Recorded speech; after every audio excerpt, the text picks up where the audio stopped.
Hi there, and welcome to another edition of the Gersnet Weekly Podcast, the independent Rangers podcast, which is brought to you by fans for fans and where the content is absolutely free. It is episode 131 of the Gersnet Podcast, which is now officially the podcast of the champions of Scotland. I'm your host tonight. I'm Colin Armstrong. As always, as I tell you every week at this point, it's not just the pod we have here at Gersnet. We've got the forums, we've got articles on the website, there's a history archive on the website, and obviously Frankie's got his social media as well. Lots of stuff happening there. So get yourself over to that if you can. If this is the first time you've listened to the pod, we would ask you to subscribe and share on social media.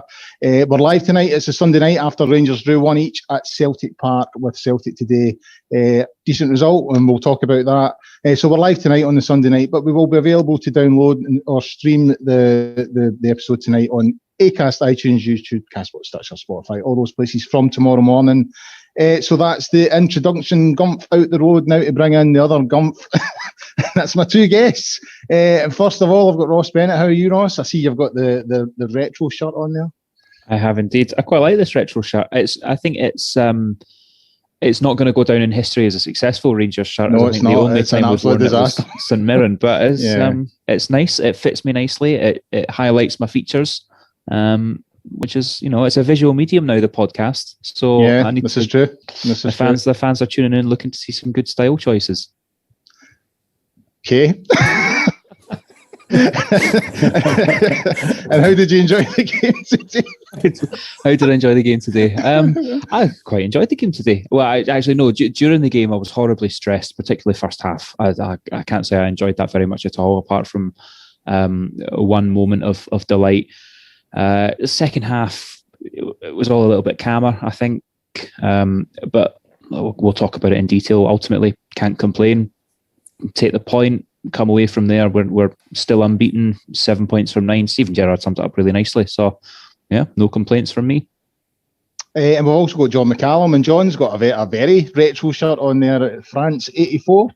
I think so, yeah. 82, 84. 82, 84. This is the strip of Tigana, Rochateau, and Platini. Look at Ross's face. He's just glazed over there like, who are they? No, I heard two names that were sort of mumbo jumbo and a third name that I'm pretty sure is a convicted fraudster. Oh, yeah, there you go. I've kind of modelled myself on Platini. Not because he was one of the greatest midfielders in the world, because he smoked 40 cigarettes a day and tried to sleep with all his teammates' wives. Bit of a confession there from John, but there we go. And I was thinking, as considering that Colin and I are probably the closest thing that you have to teammates at the moment, I just pop out and check on the missus. Yeah, mine's just next door. I'll be keeping an eye on her. And how did you enjoy the game, John? I've got to say, I mean, I don't know if it was a result on Thursday night. Today, when I got up, it just didn't feel like an Old Firm game. Zero nerves whatsoever. I mean, I've heard people saying it was about a dead rubber and all the rest of it, and it did feel like that before the game. When the game started, I got a wee bit more into it. But prior to it, I was out for a walk with my daughter, like, is there a game on the day? That was a game that missed fans in the stadium. Yeah.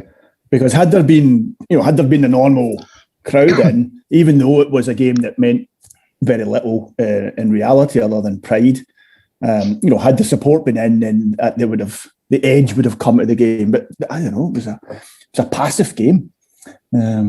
Strange Rangers Celtic match, that one. Yeah, it took.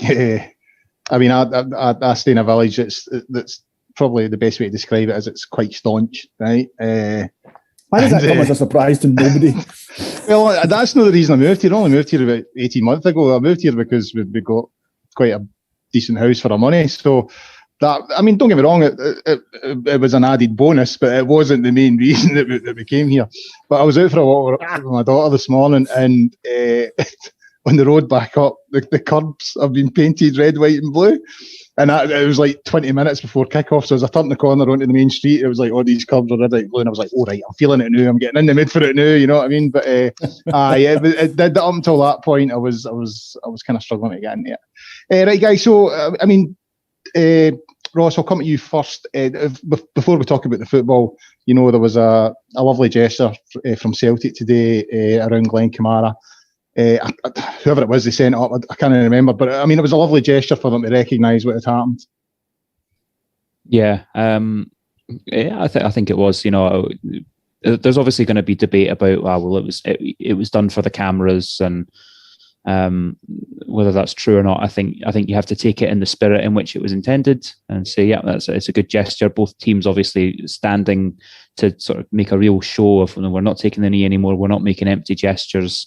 Enough is enough. And yeah, it was a nice gesture, and it doesn't take a lot for someone to do that. I mean, there's been, sadly, and even more sadly, predictably, we haven't had a totally united display of solidarity for Glenn Kamara from Celtic fans on social media. Anyway, I'm sure that's just a very vocal minority who decide to side with Slavia as opposed to side with Glenn Kamara. But to see Scott Brown do that today, I think credit where credit's due. It wasn't something that he had to do. It's a small gesture. It doesn't take any sort of time out of his day to do that. So I think you have to applaud that. You do. He's still a prick, though. Anyway, right. On to the game itself, John. I mean, I wouldn't say it was a great performance for Rangers today. I mean, first half, Celtic maybe could have got 2 or 3 there. McGregor's had a couple of good saves. That one, I think it was Edward that kind of went through his legs and it ran towards the line. And, there was one from a header from Elyounoussi as well, 2 or 3 stops. Second half, I thought we were a wee bit better, but I think the game felt a bit of a damp squib, and probably a draw, fair result at the end of it. I suspect Celtic supporters probably feel that it wasn't a fair result. I suspect they feel they should have won, which adds to the enjoyment factor, frankly. Look, I'd have probably taken the draw before the match. I was certainly taking a draw at half time, and I'm happy having got a draw, even though the last 10 minutes you're thinking, right, come on, let's win this, let's sicken them and win this. There was more at stake for them today than there was for us. If you can say that about a Rangers Celtic game, I think there was more at stake for them. I think they played like there was more at stake. I thought tactically we possibly didn't get it right at the start. And I'm not even sure we had got it right by the start of the second half either. I think we rectified that as the game went on. But I'm happy to take the draw. I think we could have won it.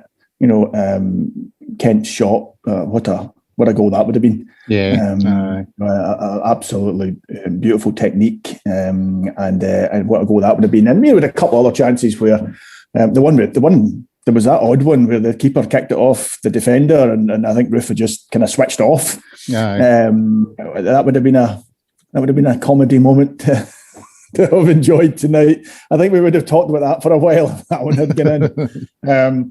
But yeah, we weren't at our best. We had key players missing. I don't think they had any players missing. I think they've got pretty much a full squad to choose from just now. I appreciate they got a couple of players coming back from long-term injuries, but they are back. I think that's pretty much their first choice team they had out today. They're certainly chosen from their full squad. Whereas we still have, we 2 or 3 key players missing. Our captain, probably our most influential player this season, missing. I think you've got to be happy with a draw under the circumstances, yeah. Ross, on the sort of right back issue, Balogun started the other day, and it felt very early on that Celtic were targeting that, and I think it was the same with Slavia Prague. It's since Tav's been out, I think teams are targeting that area. A wee bit to blame for the opening goal. He let Edward in, cross. I think you'd maybe argue that the boys in the middle could have dealt with it a bit better, but it was certainly coming down from that right hand side. And you would have to say, what John sort of alluded to there, it's starting to feel, I think initially, we didn't miss Tav that much. It was just a feeling of just knuckling down and we'll get through these however many games without him. It's starting to feel like an extended, he was going to come back and then he's not coming back or that kind of thing.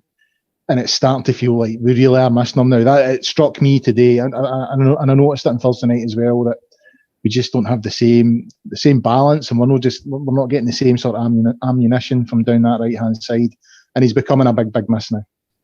Yeah, I mean, I think this period is probably silencing some of that criticism that James Tavernier cannot defend, because have a look at the number of goals that we've conceded since he's been out of the side. And you say that Celtic targeted Balogun today. Well, to be fair, I would have done as well, because he's played right back a couple of times for us. The first time was the game that Tavernier went off injured, and he done okay. I think the next time was one of the Antwerp games, and he ends up getting hooked at halftime. And maybe he took a knock in that game. Then Patterson comes in, scores within sort of 15 seconds of being on the pitch, and it was a wee bit of redemption after his COVID incident. And Patterson then plays the next 2 or 3, and has done well. Don't get me wrong, I like Patterson. I think he has a very, very bright future, and I think we were better today when Patterson came on. But that was a weak link. That was a weak area for us in the first half. And I think Balogun was at fault. I think that Hollander and Goldson both could have done better. Goldson, I don't know if he was caught in two minds as to whether to go and double up and support Balogun at right back, or to drop back and try and cover the middle. And he kind of did neither. He just got caught a wee bit. Hollander could have done more to prevent Elyounoussi getting to that ball first. I'm loath to say that, because I really, really highly rate Philip Hollander. I think he's been a wonderful addition. Still not lost a league game for Rangers, by the way, Philip Hollander. Yeah. So are you following that account on Twitter?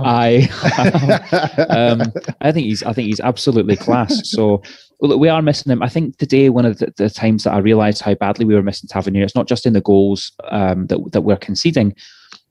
It's the deliveries into the box. There was Stephen Davis, who's arguably player of the season, taking corners and couldn't beat the first man, or putting Borna Barisic on the free kicks into the box, regardless of where we are on the pitch. Ryan Kent has one, again, doesn't really get anywhere. There's a lot that Tavernier does for this team, whether it's about balance, whether it's about maturity, it's about stopping crosses, or it's about putting crosses into the opposition's box. And I think today more than ever we missed him. That said, Nathan Patterson has done well. I think had Nathan Patterson been 100% fit, he would have started today. That might not have made any difference to the result, but again, he looked bright when he came on. But he's not quite at the same level yet. Nor would you expect him to be. John, so Celtic go 1-0 up, and we're under the cosh a wee bit, and I think you can expect that when you go to Celtic Park. You're going to go through stages when you're just trying to stay in the game.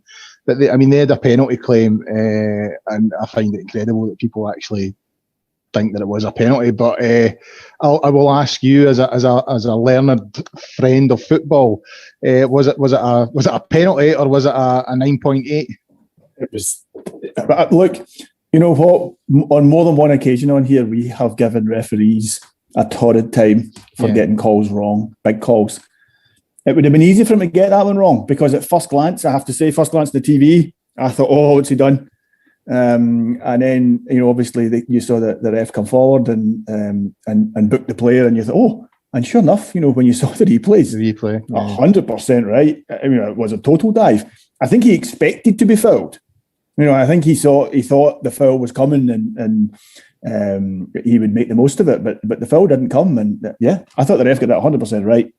I've subsequently heard that after the match, I didn't see the interview, but after the match, apparently there were some claims that there had been a penalty, and then there was Stonewall penalty denied. I mean, I'm I appreciate I'm viewing this through light blue tinted spectacles, but that's a dive all day long, and boy was lucky to stay in the park. He should have been booked the second half for exactly the same thing. For the same thing, I know. It did cross my mind. But and he'd been causing us problems. I know. He's a player that they rate, who certainly he's caused us problems in previous seasons, but he hadn't been up to much this season. But he caused us problems today, and you have to say, if he'd stayed on his feet, I don't know why he didn't. I don't know why he didn't take the shot. I'm glad he didn't. But no, absolutely no. It was never a penalty. Never a penalty. The ref got that dead right. Do you think, playing devil's advocate here? I mean, I don't think it was a penalty, not at all. But do you think he could have initiated the contact? You know what I mean? And I think he was. Barisic was coming in, and I think he was expecting Barisic to come in higher and come in more forceful. And whether Barisic, is just a smarter player and realised he couldn't do that, whether it was just luck, I don't know. But Barisic didn't. So he wasn't, because sometimes you hear people say, well, he was evading a tackle. He wasn't evading a tackle. There was nothing to evade. There was no, Barisic's leg was on the ground. A 2-year-old could have stepped over Barisic's leg without falling over.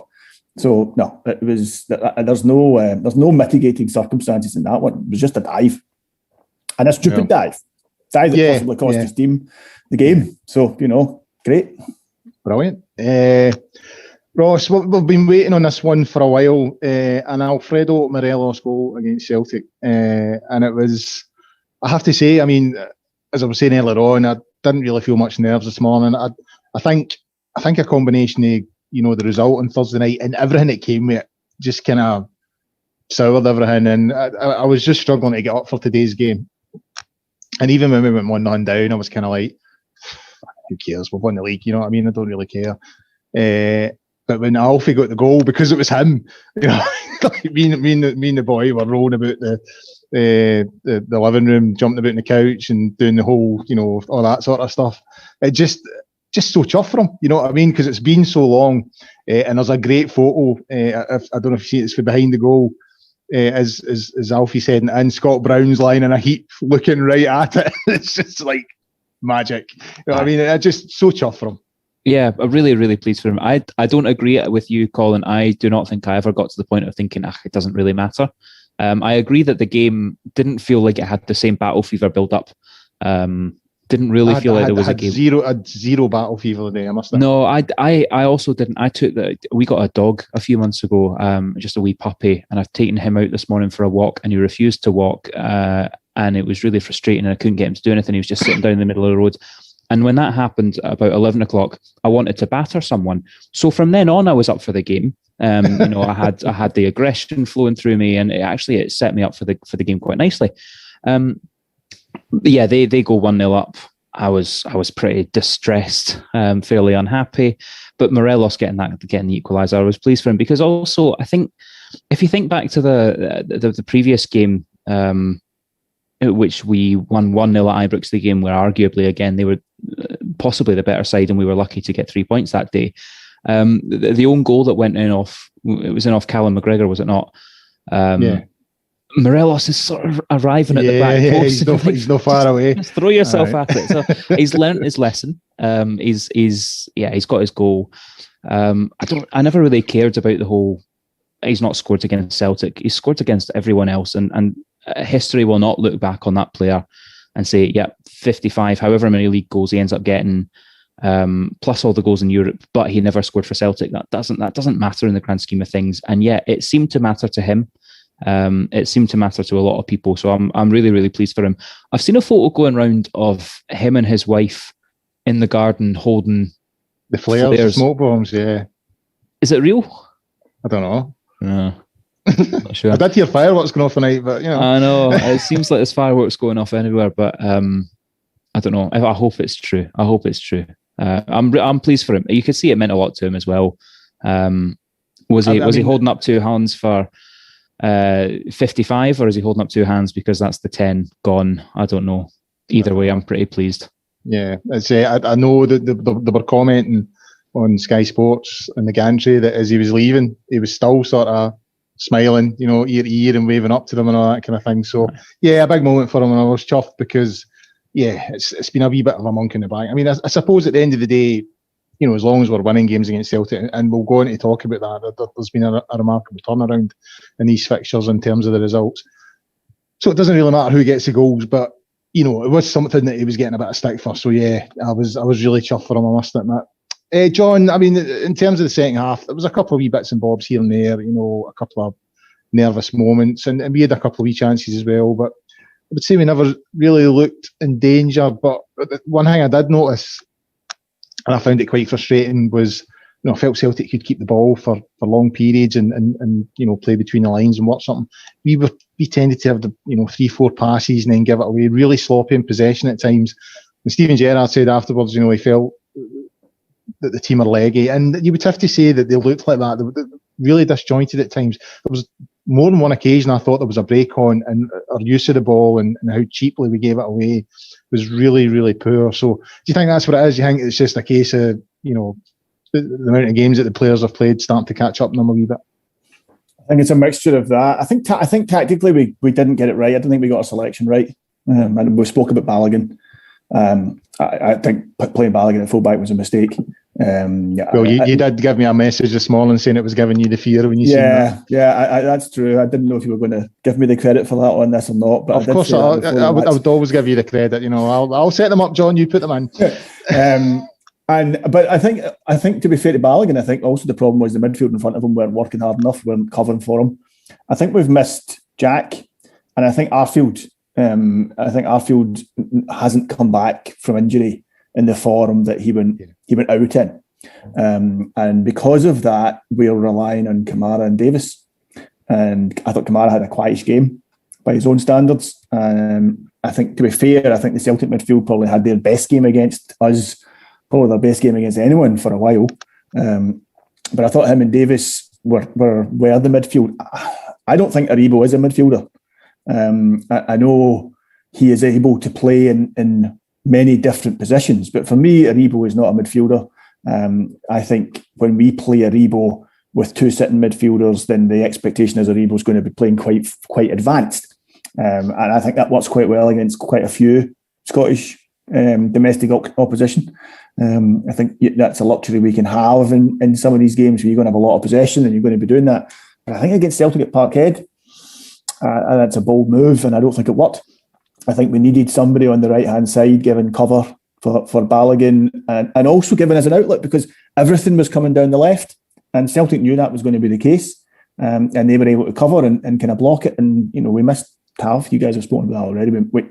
We missed him attacking. Defending side of things I think is probably easier to cover, but we missed his attack. We missed him getting those balls in that box early. Yeah. The option of going left or right when a team is breaking. Whereas today the option was left or come back again. So I agree with you. I think the second half was a more even half, and I thought actually we finished stronger. I thought the changes when they came made a difference. Patterson coming on, he took a couple of minutes to get up to speed, but I thought he did make a difference. But I actually thought the big difference was Wright coming on. And I know we're going to speak about Wright, but I thought actually that was the big difference, because suddenly we had somebody on the right-hand side who was playing on the right-hand side. So not only was he giving cover to Patterson, he was stopping Blacksalt, the one that looks like a 14-year-old girl. He was stopping him bursting forward, and he had been causing us problems coming from fullback. Yeah. So that stopped him. Suddenly he had to defend, and I don't think he's a very good defender. And suddenly he had to defend, and that was our best spell in the match when that happened. So I think a mixture of the squad's a bit thin just now. I think we're kind of down to our bones in midfield. We're asking a lot. Steve Davis, what's he, 36? Yeah. He's playing 2 games a week. He has been pretty much since the turn of the year. He's playing international football as well. So, we're asking a lot of Steve Davis. And Kamara, if Kamara's focus wasn't 100% today, you can probably forgive him. Aribo's definitely wasn't. I just don't think it's Aribo's game. I think that game Aribo's playing up front. He's part of a forward 3, but not a midfield 3. I don't think he's suited for that game in a midfield 3. So a mixture of a threadbare squad, a couple of players missing, and probably a kind of mild hangover from Thursday. Ross, Scott Wright's the one I want to talk about now. I felt it was another impressive performance. I know he's just coming on for games now, wee sort of appearances here and there, 10 minutes here, 15 minutes there. But every time he comes on, he impresses me. And, when I was reading, I think it was a couple of weeks ago, that he's put on 4 kilos and muscle and all this kind of thing. And you can actually see already that his body shape has changed a wee bit. And it seems to me that, it's Rangers obviously look at him as one that they can develop and bring on. And he looks to me and he strikes me as a player that's willing to take that on. He's thinking, right, well, I've got a good crack at this here. I'm going to give it all I've got. And he's impressed me so far. Everything about him has impressed me so far. Yeah, I absolutely agree. I think he did really well when he came on today. And I think Gerrard was right in the substitutions that he made, whether it was Scott Arfield coming on, Nathan Patterson, and particularly Scott Wright, they all improved the game. They all improved Rangers today. And I think first and foremost, Gerrard needs some credit for that, because the main criticism levelled against Gerrard has been his inability to change a game and make subs. Well, I thought the subs he made today were spot on. But Scott Wright in particular, yeah, he was very, very impressive. And he made some good comments after the game as well. He came out and did the interview on Sky and said that it's kind of a double-edged sword. Good points and bad points to coming on as a sub late in the game, that you need to get up to the pace of the game quickly, but he feels that he's coming on with a burst of energy to take advantage of tired defences.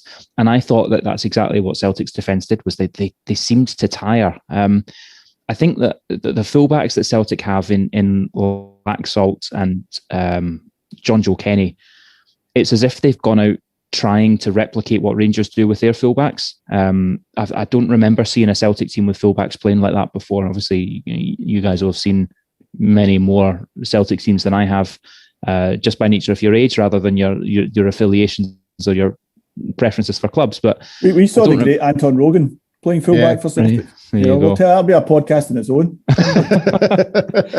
But I don't remember seeing Celtic play with that style, and so I think they've brought in fullbacks that they want to try and emulate that, and I think that they both tired today. And Scott Wright in particular really had an impact on Laxalt, who, as John said, was having a good game. Certainly first half anyway, he was driving forward, he was causing issues, and looked like he could be dangerous and make something happen. But I think Scott Wright, he's going to be developed. He's not expecting to start every game. I'd love to see him start against Cove in a couple of weeks in the Cup. That would be excellent. I'd love to see him get a little run in the side. Now, Gerrard again in his interview, he's speaking a little bit about squad rotation, because we've earned the right to do that.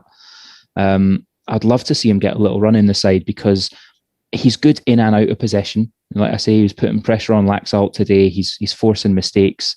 He's chasing down balls and he's pressing with a lot of intensity when the game was really, really flat, actually. But in possession as well, he's creative and he's making stuff happen. And you can see that he's been raised playing Scottish football, where you have no time on the ball, because he has no fear when he's closed down within a second. He's happy with the ball in tight spaces and he makes it stick and he finds his man. So I'm really, really impressed. I'll be the first to admit, similar to Glenn Kamara, I wasn't really aware of the guy until it said that we were signing him. But I'm really, really pleased. I think he's a better option than what we had there already in terms of Greg Stewart, Jordan Jones, Jake Hastie. Is he still one of ours? Can't remember. Glenn Middleton anyway. He's a better option than all of them so far. So yeah, very, very impressed. John, I want to take you back sort of to a horrible period about 3 years ago, just before Steven Gerrard arrived at the club. And we went to Celtic Park. It was around about this time of the year, actually. I think it was sort of early April. And, we get thumped 5-0. Celtic win the league. And 5-0 and 5-1, these kind of score lines were becoming routine. It was becoming pretty bad. And now, that's, we're unbeaten against Celtic. I think the last time they beat us was in September 2019 in the league. The last time they beat us in any competition was the Betfred Cup final in 2019.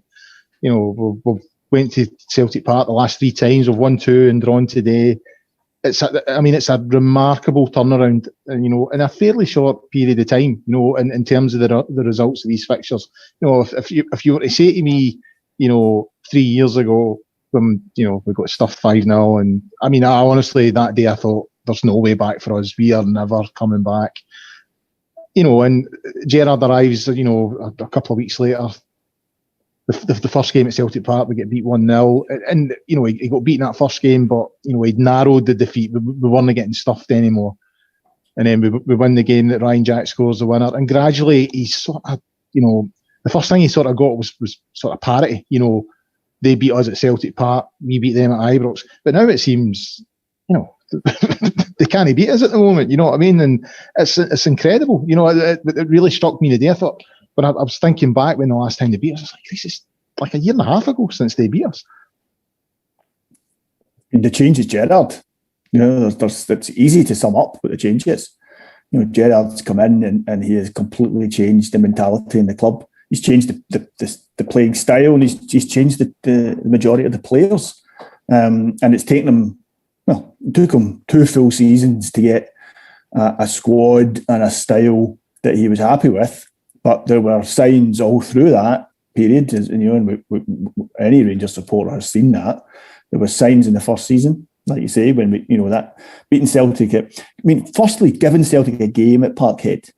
That wasn't something that we'd done. We hadn't done that for years. So we gave them a game at Parkhead. Yes, we lost, but, it was close and we gave them a game. We then beat them at Ibrox, which gives everybody belief, lifts the whole place. And Gerrard has systematically improved every season.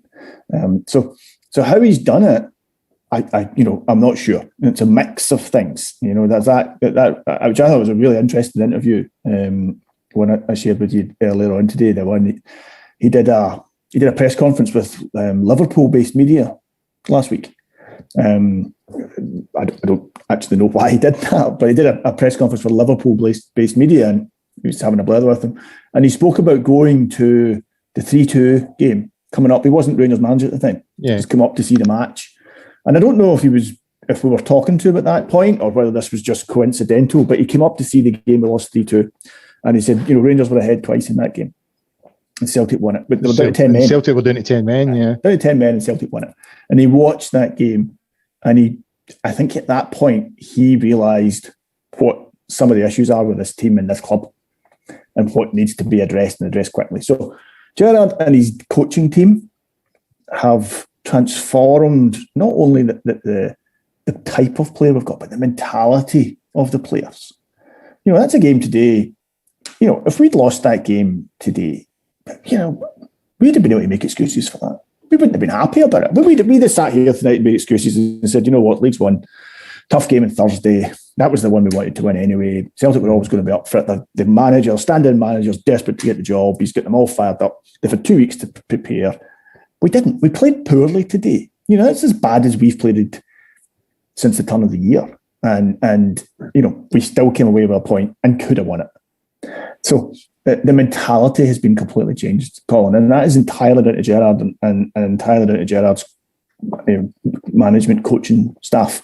There's a really interesting part in that where he says how they used the lockdown, this time last year, how they used those couple of months of complete lockdown to work in players' mentality, to study, to give them things to think about, to talk to them about it. And whatever changed, what a change it was. Yeah. The transformation in the 12 months. This time last year we were losing to Hamilton. As frustrating and as angry as it made us, it's kind of what has been happening for the previous 4 or 5 seasons. Losing games we should win. Now we're winning games we should lose. Or drawing games we should lose, and winning games we would normally draw. And I think that's entirely to Gerrard, and it's not just against Celtic. But what has changed is now Celtic fear us, and their support fear us. They go into these matches. Ross said something really, I thought, quite interesting there about the fullbacks, that they're now trying to ape our style. Yeah. They're trying to play the way Rangers play. They're looking to us to see, okay, well, what do we do next? What's our next move? It's remarkable. I know Gerrard's getting a lot of credit, and rightly so, but you have to say, against Celtic, he understood, and I guess this comes from coming from a city like Liverpool where there are many similarities, and I guess he understood you need to win. These are the games you need to win. These are the games that get the fans behind you. These are the games that get the players believing. It's brilliant. Yeah, it is. It's, as I said, for about 10 minutes after the game, I was sort of going back all the games over the last couple of years. I just, at one point you would never have seen this coming, and as I said, that 5-0 game, I genuinely thought, what, is there any way back for us here? And I think you're right. I think Steven Gerrard is the reason why we've changed. I think, as you say, he's changed the mentality. It took him time. It took him over 4 or 5 windows to get the players in that he wanted to get in. But you'd have to say it's worked. And as you say, even when I'm seeing Roy Keane being linked for the job, I'm thinking that's just trying to copy what Rangers. Like, they've taken a Premiership legend, who captained a big club down there, and they're going to hope that I hope they go for him, to be honest with you, because I think that'll be a laugh. But And I'm not meaning that in a disparaging way. I mean, Keane and Gerrard are obviously sort of enemies anyway, so it would make it an interesting rivalry. There's precedent for that, because if you recall when Souness came in and had a similar, there are many parallels with what happened with Souness and what's happened with Gerrard. It's not identical, but there are parallels. But when Souness came in and changed the how Scottish football was. Rangers were also-rans for 3 or 4 seasons. We're finishing 4th. And he changed that. And what Celtic reacted to that by bringing in Liam Brady. And Liam Brady was in many ways the Roy Keane of his time, a different type of player, far, kind of quite a cultured player. But Brady was a guy who'd played at the absolute highest level. A guy who played in Italy when Serie A was the best league in the world. A superb football player. And they brought him in and it didn't work. They looked at what Rangers did and they tried to copy it. It wouldn't surprise me if Keane or somebody like that is the route they go down. Yeah, we'll see. Before we move on, Ross, I thought it would be good to give a wee mention to Stephen Davis. I mean, I think we spoke about him earlier on in terms of, he's been asked to do a lot. He's 36-year-old. He's played a lot more football than probably they'd wanted him to play this season based on Ryan Jack's injuries. And in this Thursday, he's got the opportunity to equal Peter Shilton's record as the most capped British player. If he gets his 125th cap on Thursday, which he should, he'll equal that record. And I think I read today that he started playing international football in 2005, and I just think it's just an incredible career, and he genuinely deserves. To get another league title this season's superb for him. He signed an extension for another year, and who's to say he won't get another couple of trophies before he wraps up? Absolutely. It could be more silverware on the way this year. I'm delighted he's got another season. But 12 months ago, I would have been furious at that because, Chris Boyd today after the game was saying how there were some questions and there were some doubts when he was brought back up to play for Rangers last year or the year before, sorry. And I was one of those. I thought he looked like a totally different player to the one that we'd lost however many years ago. But my God, he's defying his age. He really is, as you say, playing twice a week. It's been a long season, a hard season for us, and he has not dropped once. His level has not dipped. Everyone else's level has dipped at some point, and his just hasn't. He's an absolute consummate professional, and I hope he goes on to match and then break that record. I'm confident that he will do so because he deserves it. He's a class act on and off the pitch. Arguably Steven Gerrard's best signing. Arguably player of the season this year for us. Arguably player of the season for the whole of the Scottish Premiership this year. Certainly deserves to be in that conversation. So I'm really, really pleased for him. I hope he breaks that record because I know how much that would mean to him. I know he's one of those players who still sees the value in representing his country, in captaining his country. I think he's been a credit to Rangers, a credit to Northern Ireland. So really pleased for him.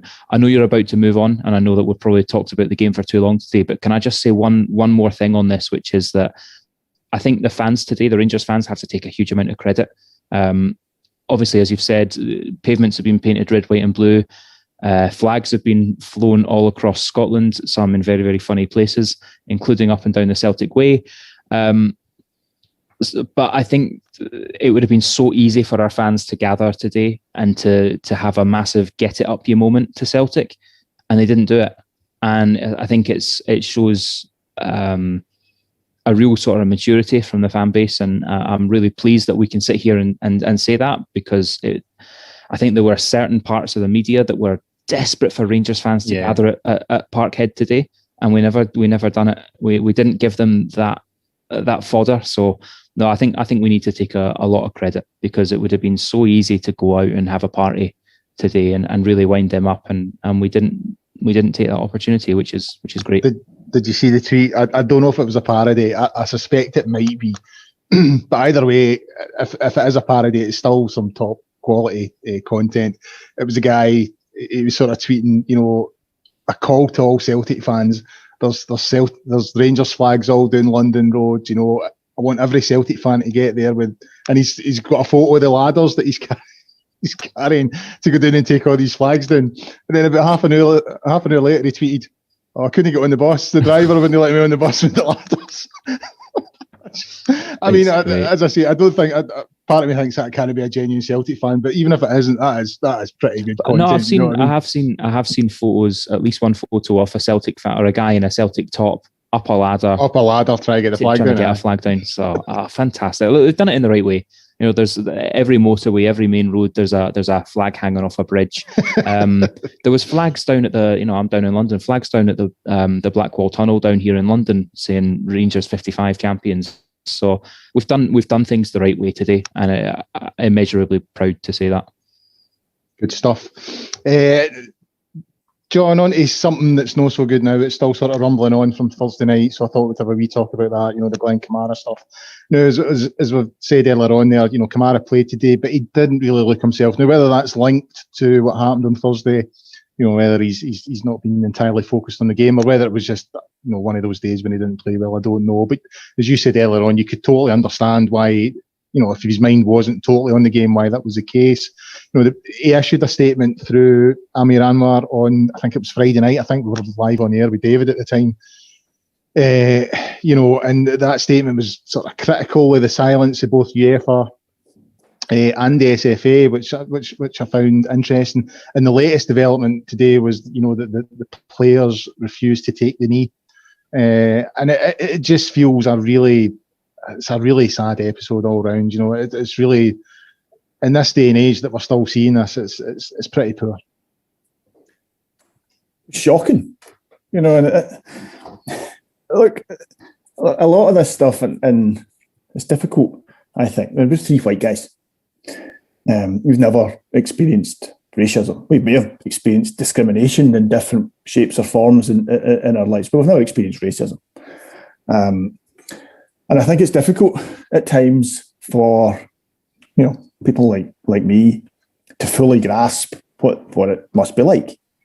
And I think Thursday brought that home. That I found Thursday, you know, and I know you guys, I thought, dealt with it really well on Friday night, and I know lots of people have spoken about it, and I don't want to go over old ground. But the circumstances of Thursday, it wasn't somebody mouthing something in anger, you know, as a flare-up had happened that, you know, maybe you regret. You know, you can kind of justify, you can't excuse that, but you can kind of justify that kind of outburst in your head. It's the guy who walked 20 feet to whisper something in somebody's ear during one of the most, you know, high-profile matches of both clubs' seasons. To do it simply to try and get a reaction from a guy to get him sent off. They're 3-1 up on aggregate with less than 10 minutes to go, and the opposition now get 9 men. Why is he even trying to get somebody sent off? The tie's over. So I think it's the level of premeditation that went into that shocks you, and the fact that this guy thinks that's okay. You know, that's, you know what, that's okay. I can do that on a pitch. And I think that came as a big shock. I thought Frankie's written a couple of things, and he's making the point that, you know, this is something, a kind of wake-up call, I think, for all of us, because I have been involved in some discussions online and on the forum regarding the kind of taking the knee thing. And I was in favour of it. You know, I thought, no, you know, if someone like Jermaine Defoe, who, you know, speaks so well on so many subjects, someone like him says, this is something I think we should do, then I'm going to back him for that. But it's been getting criticised. You know, not everybody was happy about it. Some people felt, you know, this is, you know, the organisation, the actual organisation, Black Lives Matter, they're quite political. A lot of people perhaps don't agree with their political aims, some of their stated things. And for me, you have to be able to separate the symbolism of taking the knee with, you know, an organisation that share the same name. You know, I think you have to go to that. But I can understand why some people say, oh, you know, I'm not comfortable with that. I think, you know, if you're bringing politics into this, then where does that go? Okay. Goldson spoke on Friday at the press conference. And it's one of the most powerful interviews I have seen of a Rangers player in a long time. I don't remember a more powerful one. I'm not saying there hasn't been one. I don't know if you've seen it, but I would urge all Rangers supporters to see it, and I would urge all people to see it, because Goldson looks broken. And what Goldson is also saying is that he is resigned to the fact that this is going to continue to happen, that this isn't going to stop, that it doesn't matter if we take the knee. It doesn't matter if we show racism, the red card, if we do all these things. He said, this isn't going to stop. And he looked absolutely broken about it. And so what I'd say is, as a middle-aged white man, what I'd say is if people are nervous that organisations like Black Lives Matter or similar organisations, spout Marxist ideals or have political views that they don't agree with, then listen to what Goldson said. Because what Goldson said is that players like him feel nobody listens, and people will give them platitudes, but nobody in power is actually doing anything about this to try and stop this. Slavia should be thrown out.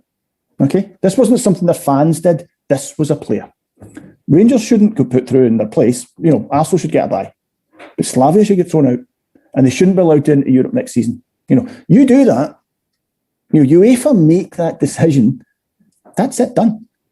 Every club in Europe then sees, hang on, every player, whatever they think, and I have no idea if that guy is if that guy's some kind of unreconstructed far right, born, racist, or whether he just thinks I can use that word on that player because he's black, because it will get a reaction from him and help us win this match. I don't know. Only he knows. Okay? Only he knows. But if UEFA did that, that ends it. Every club in Europe sees that, and that's a different conversation they're all having then. Then, you can't do that. That's just what happens. We'll get kicked out. But I don't think that's going to happen. And what I'd say to all Rangers supporters who maybe are slightly uncomfortable with aspects of things like that, organisations like Black Lives Matter or show racism, the red card, who perhaps feel these are symbolic and they don't actually achieve anything, and there's some truth in that. What I'd say to them is, if we don't back guys like Goldson, if we don't take on board what they're saying and support them in whatever it is they want us to do, then these people will become increasingly militant. Then you will end up with organisations like Black Lives Matter or people like that who you maybe are uncomfortable with. They end up filling that void because nothing's happening. It's not changing. It's all talk. Kamara's performance today, which I think was really your question, was it actually something that was affected by it? Yeah, quite probably. I think he's, I don't know Glenn Kamara, but from what I hear, from what I read, and from what I see, he's a quiet guy. Everybody who's come out to speak about him has said he's a quieter guy. He is not. He's not Morelos. He's not the life and soul. He's a quieter guy, and that this has affected him badly. Certainly, it's the first time I've ever seen him lose his temper on a pitch. I don't remember seeing him ever lose his temper on a pitch, and he's been fouled. He's been involved in some pretty tough games, and I've never seen him lose his temper on the pitch. Never seen Goldson lose his temper like he lost it as well. I think the thing about Goldson's interview that you were talking about there, John, was when he said he spent the rest of the game just wanting to hurt somebody. Yeah. And to actually come away with those words, to actually say, I wanted to hurt one of their players. And then he actually admitted that, they waited in the sort of tunnel area for 45 minutes for the players to come in. Now, I know that the Slavia players sort of hung about outside for that period, you know what I mean, because they didn't want to come in. And it does show you that this is, for me, that shows you it's happened. That I don't think this is in any. There's no doubt about no doubt this happened. Yeah. Because as you point out, the main factors in this are, one, the cupping of the mouth, the covering the mouth, and then going over and whispering it in his ear, and then the reaction. And there's also two reactions from two of his teammates who are very close, the two black players who don't do anything. Yeah. When that guy's getting surrounded by Rangers players and Goldson's wanting to go for him, they just stand there and do not defend his teammate. So everything about it points to what Glenn Kamara is saying. it's true. It's happened, and the club need to stand by him. And I think you're right. I think UEFA need to act strongly. But we'll come on and discuss that. Ross, something I found quite frustrating over the last couple of days, and it's the amount of times I've been going to reply on Twitter, and then I've just deleted it and thought, you know what, I'm not getting involved with this, because you can't win with some people. But since the incident happened, it's been the whole, a lot of Celtic fans and other supporters have given it, I'm not racist, but, and it because it's a Rangers player and, other fans are this or fans are that, I'm not getting, morally spoken to by that support and all that kind of thing. And even certain people in the media, Graham Spears couldn't wait to voice his opinion on the subject, and he sort of tried to drag Rangers through the mud on it. Michael Stewart's made a pure arse of himself on the whole issue. I think we can all agree in that. And even today, the Sunday Mail had this thing, some kitman who claims that he was racially abused when he worked at the Rangers. Now, don't even know who this guy is. I just saw the front page. I don't buy the Sunday Mail. But when I was out for my walk with my daughter the day, we were in Tesco's, and I sort of seen the front page. And the minute I seen it, I just thought, right, if that was a story, why is it not coming out until now? You know what I mean? Why are they specifically choosing now to publish that story? If they've had that story previously, which I don't think they have, why is it coming out now? And it just seems to be this whole... I don't think any other club would have got this. I don't think Michael Stewart would have spoke the way he spoke if it had been another club's player that received the abuse that Kamara got. I don't think Graham Spears would have tweeted the way that he did. I don't think the Sunday Mail would have run with that story. But something, because it's Rangers, there has to be a diluting of the crime, so to speak. And at that, I've had to hold my tongue on social media over the last few days, because once you step in it, you can't get out of it. You just end up in this vicious circle. But some people's attitudes, and that's the main thing. I'm not a racist, but... And I've found some of it quite disgusting, if I'm being honest. Yeah, it's really demoralising, and it's sad and it's sickening, because I actually expected better, and maybe that's my fault, but I really did. I thought there was one thing that united us, which was you stand behind the player that's been quite clearly and obviously racially abused. I mean, you can hear it on the Rangers TV coverage when Bongani Zungu runs to the fourth official. Without having been told by Kamara what was said, he can say it word for word because he was stood right there. So it happened. Of course it happened. We all know it happened. And Slavia know it happened. Slavia fans know it happened. It's sad because the Michael Stewart one in particular, it's just such a bad call for him to take that position. It's stupid. And if that is dictated by his hatred for the club, which is well documented, then it's so unbelievably daft. And he's been called out by a lot of people on this. Rio Ferdinand tweeting, for example, saying, educate yourself. This is why people don't want to speak up, is because people like you, the white man in the media with a platform, won't believe him. That's why folk won't speak up. It strikes me as similar to when someone is sexually abused, for example. If a woman suffers sexual abuse following a night out, for example, you go, yeah, you say that, but how do we know? So it doesn't really happen, did it? It's the same kind of thing. So it's just a shockingly bad take from Michael Stewart, who, by the way, on Sports Scene tonight, I think has realised that he's made an arse of it, because he's passionately saying it was never a penalty, it was a dive from Odsonne Edouard. So he's now trying to show, I don't really hate Rangers, I can be very fair. If you are anti-racist, and that can be in any way diluted by the colour of the shirt that the victim is playing for, you're not anti-racist. That's simple as that. If you are calling out racism, but Glenn Kamara needs to wonder why he's playing for Rangers when their fans are more racist than anyone else, you're not anti-racist.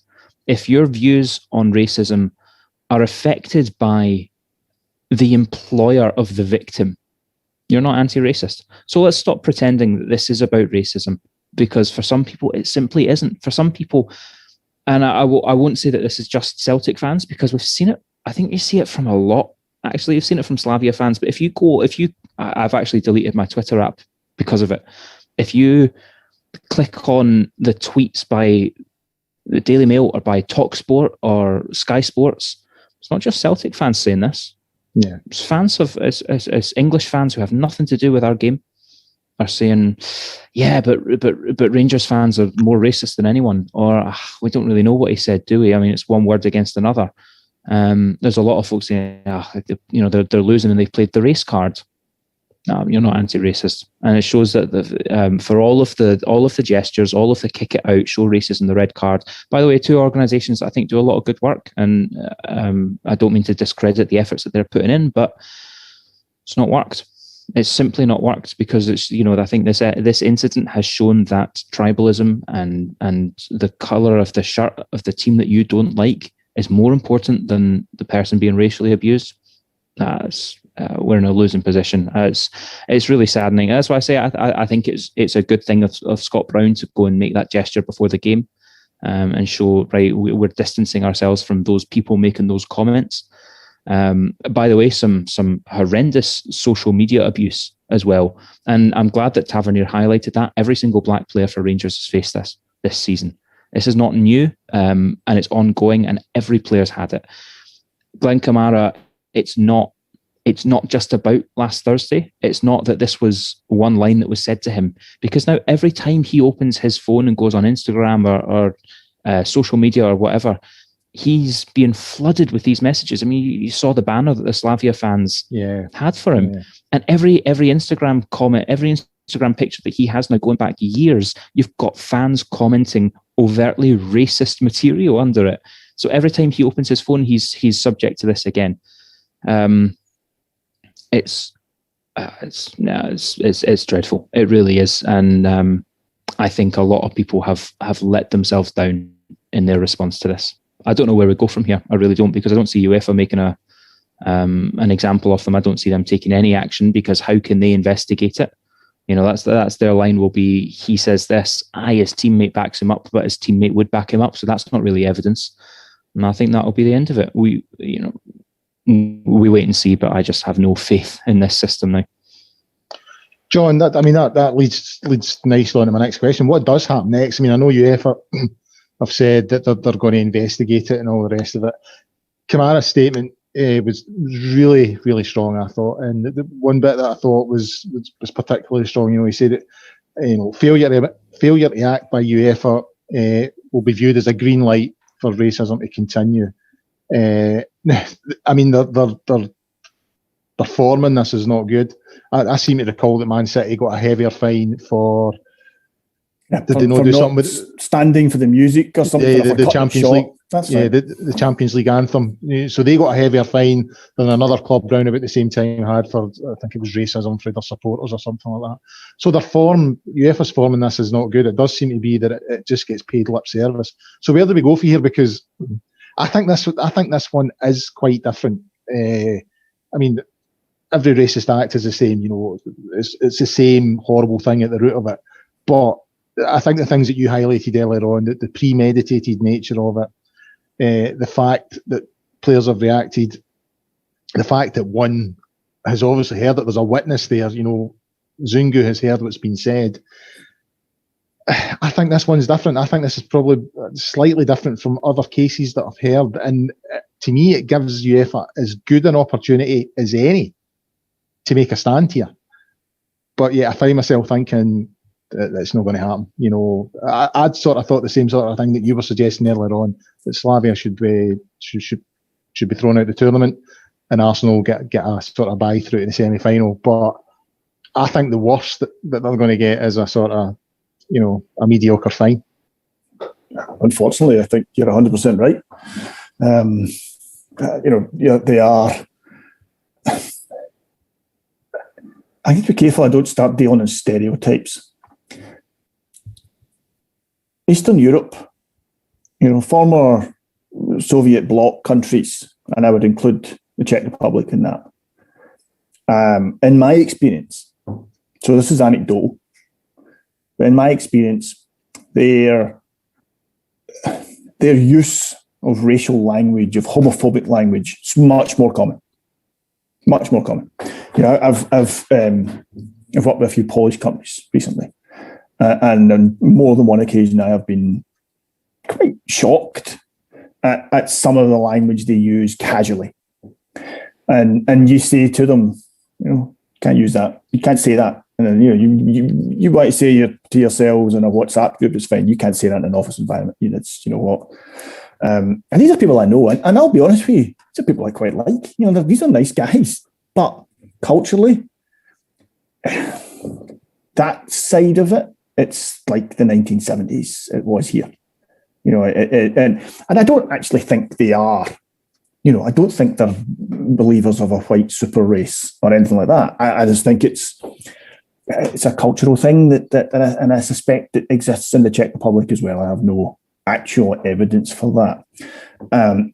So you've probably got 10 countries in Eastern Europe. I don't actually think this is such a big deal. Who look at countries like United Kingdom, France, and think these guys make a big deal of this. This is them. This is an American thing. This isn't. It's just football. So I don't think anything's going to happen either. I really don't. What I think should happen, what will happen. Unfortunately, I agree with you 100%. I don't think very much will come of this. I don't think there's any particular appetite in UEFA to deal with this. I think it puts off sponsors to be having this. And what's unusual about this occurrence is in the past it's tended to be supporters, and they've said, right, a game's going to be played behind closed doors. Part of the stand will be closed, and we've experienced that. Rangers have experienced that. This is a player. This is a player in the middle of a high profile match. I don't remember that happening before. Not recently anyway. So unfortunately, I don't think anything happened. I have been very disappointed now. Unless I've missed it today, I've been very disappointed that I haven't heard the SFA come out and make quite a strong comment. I haven't heard it. As I said, unless it came out today, and if it has come out today, and they have said that, I apologise. And that was cited in Kamara's statement. That they'd been fairly silent. Yeah, and for me, the SFA should have come out publicly and said, we are going to speak to Rangers, we're going to speak to Glenn Kamara, and we're going to take this up with UEFA. Because in the end, that's the people who should be representing us on this. I've been very disappointed that we've not heard it. Maybe something's happening behind the scenes, I don't know. But I've been very disappointed we've heard nothing on that. Maybe not surprised, to be honest with you. I don't know how well run the SFA are. If I could just very quickly, and I appreciate time's pushing on, just go back to something Ross said about the reaction of other club supporters, some supporters for other clubs. A thing that hasn't been mentioned, I don't think we've ever mentioned it on the pod. I don't remember hearing it. And I don't think it's even something we've even mentioned, just us talking amongst ourselves. At some point in the next 3 or 4 weeks, a black man will lift the Scottish Premier League title cup for the first time ever. Okay, I don't think a black footballer has ever captained a Scottish team to the top prize in the country. And we have never spoken about that before. We've never spoken about the fact that Rangers have a black captain. I have no idea what religion he is. I don't know if he's any religion, but I know what colour he is, and it's never been mentioned. We've never spoken about it. Our vice captain is black. Our most popular player for the last 4 seasons, Morelos, is black. The only colour that matters to 99% of our support is blue. Yeah. It's the only colour that matters. And there's been and I don't want to get, I don't want too into the kind of paranoid, but there has been a demonisation of Rangers supporters where, a section of Rangers supporters will sing a song that has a sectarian element to it. And the entire support is then tarred with that brush. And what we saw on Thursday night and on Friday and on Saturday from other club supporters where they were saying, but, is a culmination of years of that, of grouping all football supporters together, or all Rangers supporters together, saying all Rangers supporters, they're the most racist supporters around. Utter nonsense. Utter nonsense. Rangers have had playing for them and playing against them countless players of all different nationalities and races. And I am not aware of any issues with players at Rangers that haven't happened to every club, because every club has got an element of supporters who are capable of giving it monkey noises, who are capable of booing a player, who are capable of doing all these things. It's not just a Rangers thing, but it's a combination of what's been going on, and frankly, people like Graham Spears, I think, have to take some responsibility for that. Yeah, he has a platform, absolutely. And he has been demonising Rangers supporters for a long, long time. I've said this for a while, John. I think Rangers supporters are sort of based on that minority. We're judged on that minority, and that's how people perceive the majority. Whereas I think Celtic have a very similar support. They have that minority within them, but their support is based on the majority. You know what I mean? So they have a sort of a nicer image than we do. Hey guys, conscious of time here, and there's one more thing I want to discuss before we go. But before we do that, I need to highlight our football prizes thing that's going this week. Speaking of James Tavernier, it's a signed Rangers shirt with a custom built frame with built-in LED lights. It's the red kit from last season, and it's been signed by James Tavernier. Again, an impressive looking piece of kit. There are 99 tickets for this available. Tickets cost £7.45. The competition ends Monday 22nd of March, which I believe is tomorrow, so that closes at 7 p.m. tomorrow, so get on that. Guys, very, very quickly before we wrap up for tonight, Ross, I'll come to you. The season, we're moving into the post-split fixtures, so Celtic, Aberdeen, Hibs, Livy and St Johnstone stand between us and going a whole season undefeated. Is that a priority, or has the priority been secured really in winning the league? Priorities secured, absolutely, but a lot still to play for. I think. I think had you asked that question 7 days ago, and we were still looking maybe at progressing in Europe, I'd have said, no, I'd rather get to the quarterfinals, maybe push for the semi-finals of the Europa. Yeah. But no, I want unbeaten now. I want to do it. And I know that Celtic did it a few years ago. But think of our journey, think of where we've been. I would love to. I think that split, it's not the hardest split we've ever seen. I know that we will, am I right in thinking that we'll have a slight imbalance in playing more away games than home games, which isn't going to necessarily work in our favour. I hope we don't have to go back to Livingston and play on that pitch again. But Livingston and St Johnstone, Livingston's form has fallen away, absolutely. So, not the hardest post-split fixtures in the world. I'm looking forward to it. 5 games to go. I think it's been a magnificent season. We have been by far and away the best side. I think we deserve to go unbeaten. Let's do it. Earliest clinching of the title since 1903, if my facts are correct. Add an unbeaten season to that. Break all sorts of records for clean sheets, for fewest goals conceded. That would sign things off quite nicely. And John, very quickly, Scottish Cup still to play for as well. We haven't won that for 12 years. 2009. And Scott Arfield played in that game. Surely time to address that. And if my own opinion is, if you were to give me, a choice between the two, I would rather see some silverware than going the season unbeaten. Yeah, no, we don't win the Scottish Cup. Question marks over Gerrard for next season. Absolutely. The Scottish Cup's what's left. I disagree slightly with Ross. I think you use the rest of the season to prepare players for next season. Give some of them a rest so they've got a big long, because some of them will be playing in the Euros in the summer. So I think some of them you just take the rest of the season off. You're going to need the break. Utilise the squad. Look, we'll have a pod. After losing to Livingston, and we'll be spewing and cracking up about it. But at this moment in time, I would say Scottish Cup. It would be great to win the Scottish Cup. That bloody game against Hibs still annoys me. Be good to put that to bed. Quite like to get them in the final and put 5 past them. That's for me. Is it certainly? Cove Rangers should be. That. Let's be honest here. That shouldn't be a banana skin. We should be able to get through that. And there's no team we should fear. This is a season. Aberdeen are managerless. Hibs have lost their way a bit. Livingston have lost their way. You don't fear Celtic anymore. No. It's ours to lose. Yeah. Anyway, guys, conscious of time, We've overrun by quite a bit, but obviously quite a lot to get through, especially the stuff that came out of last Thursday's game. So big thanks to Ross and John for their contributions. Excellent stuff from them as always. I haven't had a look at the sort of what's happening next week. There won't be a show on Friday night, but I'm assuming there will be a flagship show next Sunday. But obviously it's international weekend, so I couldn't say. I've not looked at the schedule.